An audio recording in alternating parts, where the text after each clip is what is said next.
हवामान विभागाच्या वतीनं आज पुणे जिल्ह्याला रेड अलर्ट दिलेला आहे। अगदी पुणे असेल लोणावळा परिसरामध्ये अगदी जोरदार म्हणजेच मुसळधार पाऊस जो आहे ते सध्या सुरू आहे आणि अगदी सकाळपासूनच वेगवेगळ्या ठिकाणी जे आहे ते पाऊस पडल्याचं चित्र जे आहे ते आपल्याला पाहायला मिळते। सध्या मी कार्ला या ठिकाणी आहे ना, आपण बघू शकतोय की कार्ला या ठिकाणी जी जवळून वाहणारी जी नदी आहे त्या नदीने अगदी धोकादायक पातळी ओलांडलेलं चित्र जे आहे ते आपल्याला या ठिकाणी पाहायला मिळतंय। कार्लाकडून मळवडीकडे जाणारा जो रस्ता आहे तो रस्त्यावरती अगदी अक्षरशः तळ्याचं स्वरूप आलेलं चित्र जे आहे ते आपल्याला पाहायला मिळते। या आजूबाजूच्या ज्या गावं आहेत त्या गावांमध्ये पाणी शिरलेलं चित्र जे आहे ते या ठिकाणी पाहायला मिळतंय। पोलीस प्रशासनाकडून या ठिकाणी जे अडकलेले नागरिक आहेत त्या नागरिकांना सुरक्षित स्थळी हलवण्यात येत आहे। मात्र सध्या आपण बघू शकतो की कशा पद्धतीने अगदी हा पाण्याचा मोठा प्रवाह जो ते रस्त्यावरून जात असतानाचं चित्र जे आहे ते आपल्याला या ठिकाणी पाहायला मिळतंय। अगदी सकाळपासूनच लोणावळा परिसरामध्ये अगदी मुसळधार पाऊस जो आहे तो सध्या सुरू आहे ना, आणखी पावसाचा जोर वाढणार आहे असं हवामान खात्याच्या वतीनं प्रशासनाच्या वतीनं सांगण्यात येते। त्यामुळे सर्व नागरिकांनी अगदी सुरक्षित स्थळी जावं असं पोलीस प्रशासन वारंवार या ठिकाणी सांगण्यात येते। जो कार्ल्याकडून मळवळीकडे जाणारा रस्ता आहे तो रस्ता सुद्धा पूर्णपणे थांबवण्यात आलेला आहे। मात्र सध्या आपण बघू शकतो की अनेक गाड्या ज्या आहेत त्या सुद्धा गाड्या पाण्यामध्ये गेलेल्या आहेत। या ठिकाणी काही स्थानिक नागरिक आहेत, त्या स्थानिक नागरिकांशी आपण चर्चा करूयात। खरं तर अशी परिस्थिती पहिल्यांदा ओढवली का? यापूर्वी असा पाऊस झालेला होता का? नाही, यापूर्वी एवढा मोठा पाऊस झाला नव्हता। आता 2-3 दिवस झालं पाऊस चालू आहे इथं, पण काल इतकं पाणी नव्हतं। आज सकाळपासून इतका पाऊस चालू आहे की इथं खूप पाणी आहे। इथं आता एवढं पाणी आहे, पुढं मांडी एवढं पाणी आहे, खूप जास्त पाणी आहे पुढं। पण आता पोलीस प्रशासनाकडून काही सांगण्यात आलेलं आहे का? काही सूचना दिल्यात का? नाही, पोलीस प्रशासनाकडून आम्हाला सूचना आलेल्या आहेत की पुढं जाऊ नका, ट्रेक वगैरे बंद केलाय, इथून पुढं रोड वगैरे सगळं बंद आहे। या ठिकाणी अनेक पर्यटक येत असतात फिरण्यासाठी। हे पर्यटक सुद्धा हॉटेल घेऊन या ठिकाणी राहत असतात। मात्र अनेक हॉटेलमध्ये पाणी गेलेलं आहे, त्या पर्यटकांना पोलीस प्रशासन सुरक्षित स्थळी नेतंय का? काही मदत कार्य या ठिकाणी सुरू आहे का? नाही, हॉटेलचं एवढं काय माहीत नाही, पण पोलिसांकडून इकडे रस्त्यावर वगैरे प्रोटेक्शन वगैरे चालू आहे। सगळ्यांना सांगतात इकडे जाऊ नका वगैरे, इकडे सगळं बंद केलंय। पुढं एक कंपाऊंड वगैरे लावले गाड्या जाऊ नये म्हणून। पुढं खूप आणखी काही तरुण या ठिकाणी आहेत, आपण त्यांच्यासोबत चर्चा करू। मित्रा, तू या ठिकाणी केव्हापासून आलास आणि सध्याची परिस्थिती काय या ठिकाणी? मी आत्ता इथंच जस्ट आलो। आम्ही आकुडीवरून आलो ॲक्च्युली वातावरण बघायला, पण इथं खूपच बेकार परिस्थिती आहे। खूप नुकसान झाले लोकांचं, यातनं बघितलं आम्ही। खूप म्हणजे गाड्या घरं सगळी पाण्यात आहे सध्या। पुढे कुठे जाणार होतात तुम्ही? पुढं म्हणजे लोणावळा मळवलीच येणार होतो, पण जाऊ शकत नाही। आणि दुसरं पण सांगतो तुम्ही येऊ नका। ठीक आहे, आणखी काही या ठिकाणी नागरिक आहेत, आपण त्यांच्यासोबत चर्चा करूयात। दादा, खरं तर बघतोय की अगदी विदारक परिस्थिती आहे। अनेक ठिकाणी पाणी लोकांच्या घरामध्ये घुसलेलं आहे, रस्त्यांवरती आहे। सध्याची परिस्थिती या ठिकाणची काय आहे? नागरिकांना काय तुम्ही आव्हान करा? सध्याची परिस्थिती खूपच विदारक आहे या ठिकाणी आता आहे ना, खूप म्हणजे जवळपास 100-200 लोक अडकलेले आहेत या प्रलयात। म्हणजे आमच्या उभ्या आयुष्यातला न भूतो न भविष्यात असा हा पाऊस या 2 दिवसात इथे झालेला आहे। त्यामुळे लोकांनी घरीच राहावं, लोकांनी काळजी घ्यावी आपली स्वतःची आणि स्वतःच्या कुटुंबाची। आणि आमच्या पाटणी इथेही 3 लोक मृत्युमुखी झालेत, ज्या ठिकाणी डोंगर कोसळलेला आहे ते 3 लोक मृत्युमुखी झालेत। सध्याची पाटणची काय परिस्थिती आहे? काय त्या ठिकाणी बचाव कार्य सुरू आहे? सध्याची काय परिस्थिती? बचाव कार्य चालू आहे तिथं, पण तरी पण बचाव करताना अडथळे खूप आहेत। जायला रोड नाही, बऱ्याच ठिकाणी दरड कोसळलेली आहे। त्यामुळे पुढे चालू NDRFची टीम वगैरे पण तिथे आलेली आहे आणि आमचे जे तरुण आहे गावातले ते स्वतः त्यांना मदत करत आहेत।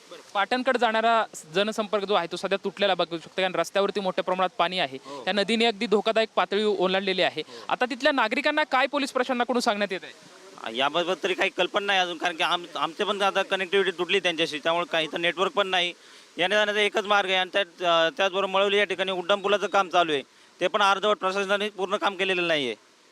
त्यामुळे कनेक्टिव्हिटी तुटलेली आहे आमची त्यांची आता सध्या। एकंदरीत आपण बघू शकतोय खरं तर हा कार्ला मळवली परिसर आहे आणि या परिसराला अगदी तलावाचं वातावरण सध्या बघू शकतो की काही बोटीच्या माध्यमातून नागरिकांना या ठिकाणी काढण्यात येत आहे। पण बघू शकतोय की खरं तर प्रशासनाच्या वतीनं ज्या ठिकाणी या हॉटेलमध्ये जे काही नागरिक अडकलेले आहेत अशा नागरिकांना सध्या जी काही बोट आहे त्या बोटीच्या माध्यमातून बाहेर काढण्याचं काम जे आहे ते या ठिकाणी सुरू असलेलं चित्र आपल्याला पाहायला मिळतंय। अनेक नागरिक खरं तर पर्यटनाच्या दृष्टिकोनातून या ठिकाणी येत असतात, कारण की निसर्गरम्य असं वातावरण लोणावळ्याच्या परिसरामध्ये नागरिकांना या ठिकाणी पाहायला मिळतं। त्यामुळे साहजिकच राज्याच्या किंवा नव्हे तर देशाच्या वेगवेगळ्या कानाकोपऱ्यातून अनेक नागरिक या ठिकाणी पर्यटनासाठी येत असतात, वर्षाविहारासाठी येत असतात। मात्र निसर्गाचं हे रौद्र रूप सध्या हे सर्व नागरिक अनुभवत आहेत। अनेक नागरिक हॉटेलमध्ये अडकलेले आहेत आणि अडकलेल्या नागरिकांना प्रशासनाच्या वतीने जे आहे ते अगदी सुरक्षितपणे बाहेर काढण्याचं कार्य जे आहे ते या ठिकाणी आपल्याला पाहू शकतोय की मोठ्या प्रमाणात ज्या गाड्या आहेत त्या अगदी पाण्यामध्ये अडकलेल्या आहेत। या पाण्यामधून मार्ग काढताना अगदी मोठं जिकिरीचं काम जे आहे ते या ठिकाणी त्यांना करावंचं लागलेलं चित्र जे आहे ते या ठिकाणी आपण पाहायला मिळत आहे। आपण बघू शकतो कशा पद्धतीनं ह्या दुचाकी आहे त्या दुचाकी बाहेर काढण्याचं काम या मोठ्या पाण्याच्या प्रवाहातून सुरू असल्याचं चित्र जे आहे ते आपल्याला या ठिकाणी पाहायला मिळतंय. पाण्याचा प्रवाह अगदी मोठ्या प्रमाणात आहे आणि या पाण्याच्या प्रवाहातून नागरिकांना बाहेर काढणं, त्याचबरोबर ती वाहनांना सुद्धा बाहेर काढणं पोलीस प्रशासनासमोर एक मोठं आव्हान असलेलं आहे. अनेक लोणावळ्याच्या परिसरामध्ये काही ठिकाणी दरड कोसळलेले आहेत.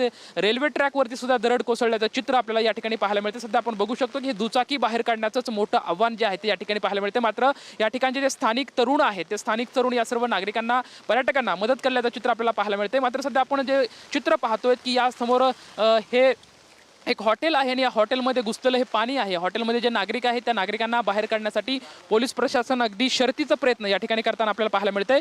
काही बोट आहे, ते बोट या ठिकाणी आहे आणि त्या बोटीच्या लाईव्ह बोट आहे, त्या लाईव्ह बोटीच्या माध्यमातून या नागरिकांना बाहेर काढण्याचं चित्र जे आहे ते या ठिकाणी आपल्याला पाहायला मिळते. मात्र इथले जे स्थानिक तरुण आहेत ते स्थानिक तरुण सुद्धा पोलीस प्रशासनाच्या मदतीसाठी पाण्यामध्ये उतरलेलं चित्र जे आहे ते या ठिकाणी आपल्याला पाहायला मिळते. मात्र पाण्याचा प्रवाह हळूहळू वाढत आहे, त्यामुळे पोलीस प्रशासन सातत्यानं नागरिकांना सूचना देत आहेत की आपण सुरक्षित स्थळी या ठिकाणाहून स्थलांतर व्हावं, सुरक्षित स्थळी जावं, असं वारंवार या ठिकाणी नागरिकांना सूचना पोलीस प्रशासनाकडून देण्यात येत. कारण की मोठ्या प्रमाणात या ठिकाणी पर्यटक आलेले आहेत आणि या पर्यटकांना नागरिकांकडून त्याचबरोबर या ठिकाणचे स्थानिक नागरिक आहेत त्याचबरोबर पोलीस प्रशासनाकडून वारंवार सूचना करण्यात येत आहेत की आपण या ठिकाणी पाण्याच्या प्रवाहामध्ये उतरू नका, सुरक्षित स्थळी जावा, असं आवाहन खरं तर पोलीस प्रशासनाकडून करण्यात येतं. आपण बघू शकतो कशा पद्धतीनं आता हे पोलीस प्रशासन आहे त्या पोलीस प्रशासनाकडून या ठिकाणी जे नागरिक अडकलेले आहेत त्या अडकलेल्या नागरिकांना बाहेर काढण्याचं काम जे आहे ते या ठिकाणी होत आहे.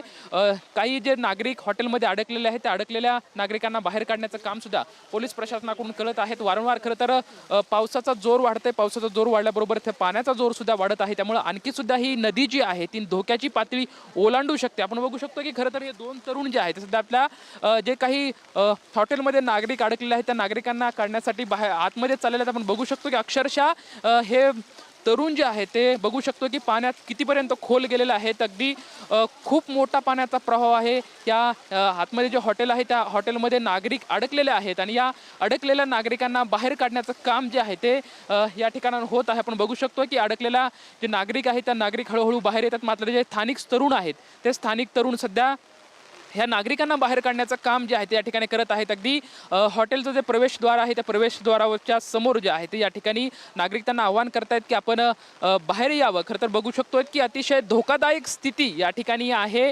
नागरिकांना सातत्यानं पोलीस प्रशासनाकडून आवाहन करण्यात येत आहे की आपण सुरक्षित स्थळी जावं असं सातत्यानं सांगण्यात येतं. मात्र पाण्याचा प्रवाह तितका आहे, पाऊस तितका आहे. आज जर अनेक नागरिक जे आहेत ते अडकले तर चित्र जे आहे ते या ठिकाणी कारला किंवा मळवली जो परिसर आहे या परिसरामध्ये आहे.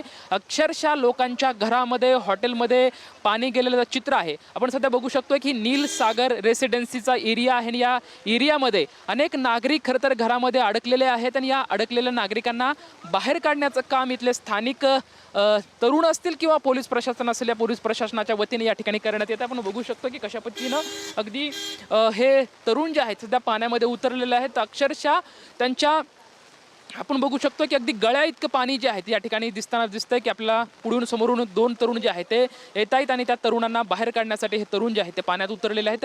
अक्षरशः अगदी विदारक चित्र जे आहे ते या ठिकाणी मळवली परिसरामध्ये आपल्याला पाहायला मिळते. आपण बघू शकतोय की जे काही तरुण आहे ते तरुण सध्या आता पाण्यातून आपली वाट काढत सुरक्षित स्थळी येण्याचा प्रयत्न जो आहे तो सध्या या ठिकाणी होताना आपल्याला पाहायला मिळतोय. अक्षरशः लोणावळा असेल, मळवली असेल, कारला असेल या सर्व परिसरामधलं ही स्थिती आहे. अक्षरशः तळ्याचं स्वरूप आलंय. हे तळच आहे का असा प्रश्न खरं तर पडतोय आणि सध्या या मोठ्या पाण्यामधून हे नागरिक बाहेर पडतानाचं चित्र जे आहे ते आपल्याला या ठिकाणी पाहायला मिळतंय. अक्षरशः एक विदारक चित्र जे आहे ते या ठिकाणी परिस्थिती निर्माण झालेलं आहे.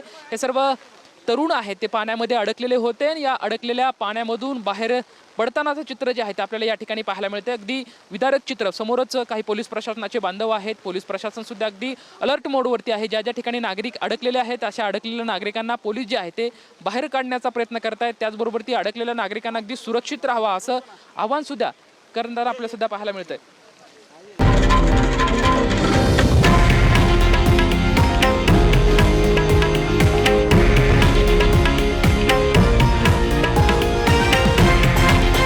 हे आहे देशातील नंबर 1 न्यूज नेटवर्क आणि आपण पाहत आहात TV9 मराठी, एकमेव.